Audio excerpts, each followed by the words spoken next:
walaalayaal ku soo dhawaada waraysi uu bixiyay gudoomiyaha jaaliyadda Soomaaliyeed ee dalka Zambia Maxamuud Maxamed Hiiraan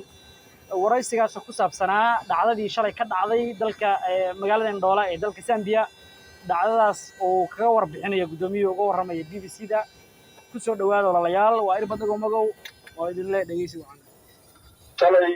waxaa ka dhacay magaalada labaad ee Ndola markii la tukaday salaadii Jimcaha dadkii salaada ka soo baxay waxaa hor istaagay ciidanka ammaanka ee wadanka Zambia iyaga oo u taxaabay dhammaan dadkii meesha ka soo baxay oo dhan meel kubadda lagu ciyaaro oo stadium halkaas waxaa la isugu geeyay dad aad u fara badan oo Soomaali ah oo aan loo fiirin mid sharcigiisu sax yahay iyo mid sharcigiisu khaldan yahay dhammaantoodba halkaas la geeyay muddo saacadaada lagu haystay ka bacdina adigu markii aan xiriir la sameynay dowladda Zambia qaybta socdaalka iyo wasaaradda arrimaha gudaha waxaan ku guulaysanay in dadkii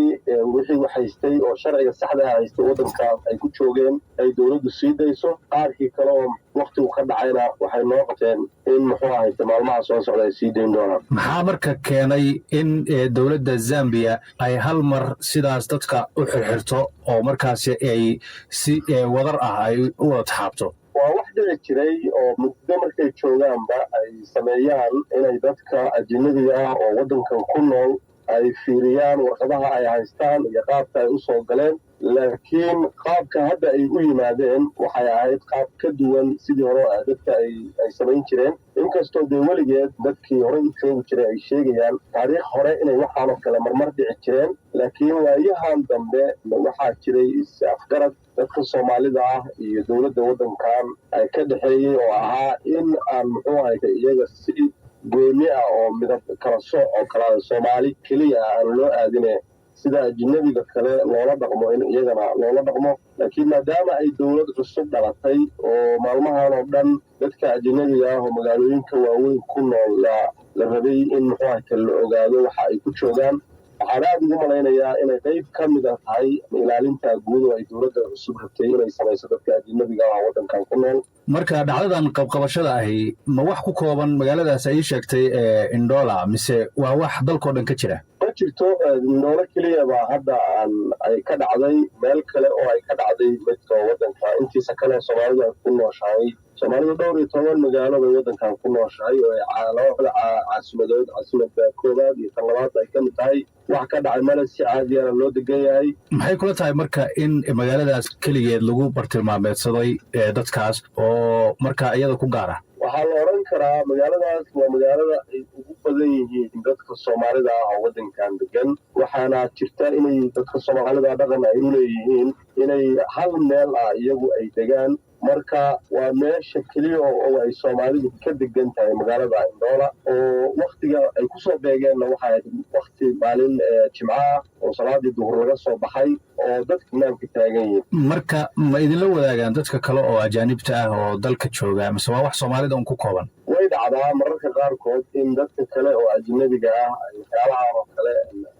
lagu sameeyo laakiin dhacdadan ku dhacday dadka Soomaalida ah intaan ogahay waxaan u malaynayaa Rwandiiska iyo Kongoliiska iyo marmar ku dhacdaa laakiin annaga waxaan ugu dhacay maanta dadkan waa ku cusub yihiin ma jiraan dad Soomaali ah oo horay sidaas oo kale inta loo xirxiray ama sharci la'aan lagu helay ama dambiye kale lagu qabtay dalka laga tirxiilay way jiraan wadankan qofkii aan ku lahayn sharci sax ah oo uu wadanka ku joogo way dhacdaa taas marar badan bay dhacdaa bil kastay dhacdaa oo wax iska caadiya weeye qof aan sharci wadanka ku joogin oo lasoo qabto wadankiisa lagu cesho ugu dambayntii idinka kajaaliyad ahaan mar haddii waxaani ay soo noqnoqdeen oo dad badan si wadar ah loo taxaabay oo loo xirxiray maxaa idinkaga qorshaysan inaad ka qabataan wadankan muddaa la degan yahay sumacad fiican iyo wada shaqayn bayna Soomaalidu la leedahay dowladda wadankan waxa kaliya noo qorshaysan waxa weeye in aan dowlad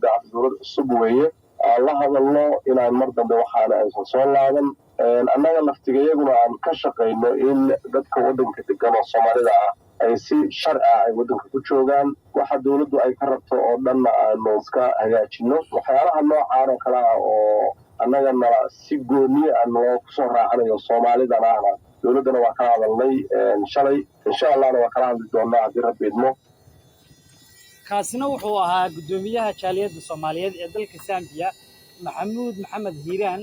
Guddoomiye sharaf iyo cisi korkaaga ha ahaato, waan hubnaa dadaaladii aad samaysay shalay iyo haddii uu shakhsi kala joogi lahaa inaysan dadaallada suuragaleen. dadkii Soomaaliyeed oo shalay la taxaabayna ay dhammaan maanta boqolkiiba 80 aan dhihi karna boqolkiiba 90 ay bannaanka joogaan